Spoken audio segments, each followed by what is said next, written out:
Bienvenidos a un video más de Axis and Allies. En esta edición estaremos haciendo un breve análisis de la edición de Axis and Allies revisada, la que sucedió a la versión clásica y la que es anterior a la versión 1942, primera edición. Lo primero que notamos es que en ningún lugar visible de la caja existe la palabra revise o revisado. Sin embargo, este es el nombre que aparece incluso en la página oficial del creador del juego, Larry Harris Jr. Y así es como se le conoce popularmente entre los jugadores de Eje y Aliados.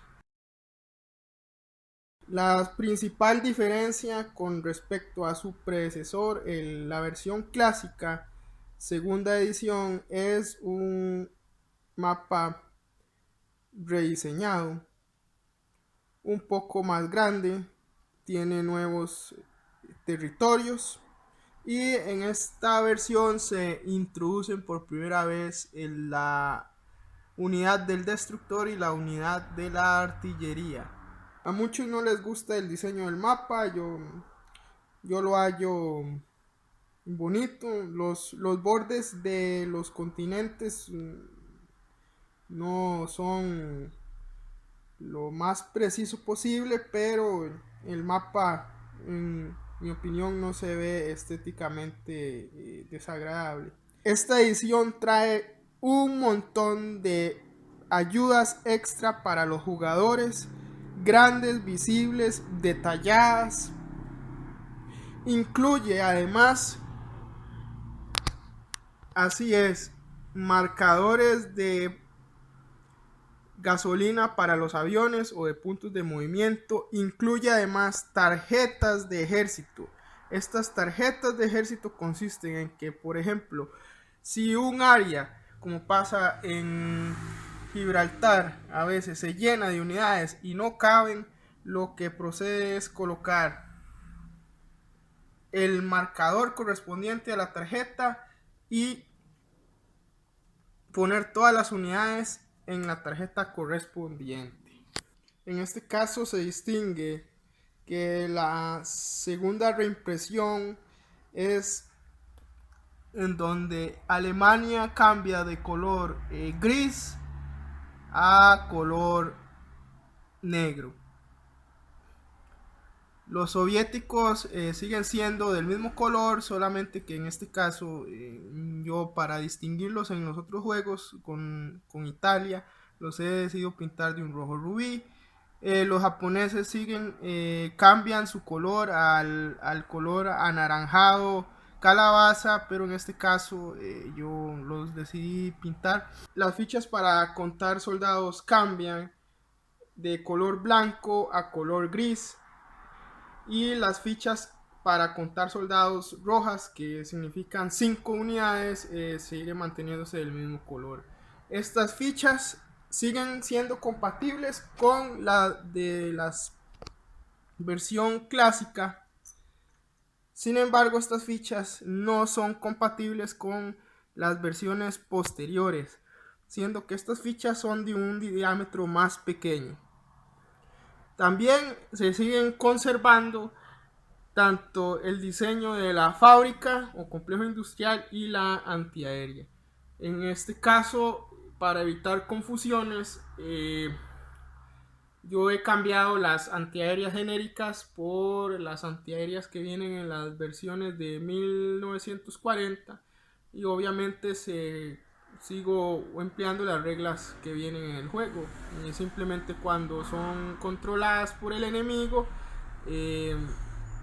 cambiamos el tipo de escultura por el del vencedor. También se conserva el dinero, solo que en este caso, al haber sido comprado Milton Bradley por Hasbro, y en este caso la casa subsidiaria de Avalon Hill, los billetes cambian de la versión clásica de un papel delgado a un papel carta normal, y el único cambio que tienen los billetes es la parte de donde abajo de la firma dice impreso por Milton Bradley, y en este caso abajo de la firma no dice nada. Salvo esa diferencia, todo lo demás sigue siendo igual. El manual del juego es más sobrio que el de la versión clásica, que es un panfleto impreso. No es a color más que el azul. Tiene una excelente dedicatoria del autor del juego. Y cada hoja o página tiene un dato histórico. Y ese dato histórico además es marcado con su respecto punto en el mapa. Es un excelente detalle. Esta versión revisada tiene a su disposición una versión de preguntas y correcciones del 2010, del abril del 2010, pero el manual queda obsoleto con las reglas de la versión de torneo. Estas reglas no alteran la instalación oficial de las tropas, sigue siendo la misma, sin embargo se aclaran algunas reglas y la mecánica de ventajas nacionales cambia. ¿Qué son las ventajas nacionales? Las ventajas nacionales son una regla que nos permite, como su nombre lo dice, dar una o varias ventajas más a alguno o a todos los poderes que participan en el juego. En este caso siguen siendo la Unión Soviética, Alemania, el Reino Unido, Japón y los Estados Unidos. Se puede acordar al gusto de cada jugador escoger uno o varios, o simplemente rodar un dado y que la ventaja sea al azar. Cambian la mecánica del juego. En este caso, si ustedes adquieren esta edición, yo recomendaría marcar con papel de calcomanía dos de las ventajas que tienen que ver con partes específicas del mapa. En este caso, una de las ventajas nacionales del Reino Unido dice que si un avión termina o va a terminar el turno en alguno de estos tres territorios, Persia, Jordania o Egipto, va a ganar el doble de puntos de movimiento. También existe una ventaja para la Unión Soviética, en este caso es la línea férrea transiberiana, que nos permite transportar, o que mejor dicho, que permite el movimiento de dos a cualquier unidad terrestre. En este caso solo afectaría a la infantería y a la artillería, o a la artillería antiaérea también, y puede moverse dos espacios si su movimiento empieza en el territorio que abarca la línea. En este caso las unidades que están en Buryatia podrían perfectamente en su movimiento de ataque o de no ataque llegar a Novosibirsk, si así lo desean. O unidades que están en Yakutsk podrían llegar a Moscú, bueno, Rusia. Este juego es el primero en iniciar con ciudades objetivo, a diferencia del clásico. que se consideraba la captura de las capitales.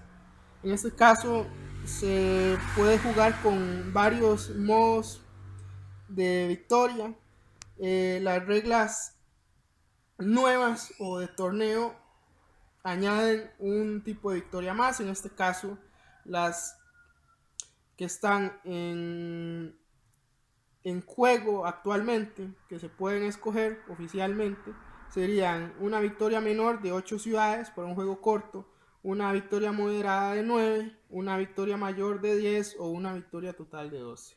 Entonces esto permite, por ejemplo, a los jugadores escoger su tipo de victoria, y eso determinará grandemente la duración del juego.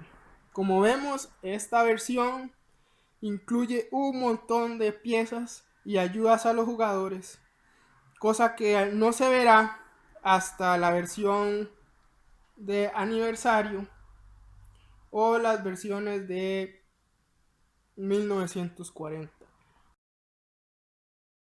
Las fichas de contar tropas varían de caja en caja. En este caso, mi caja dice que hay 85 fichas.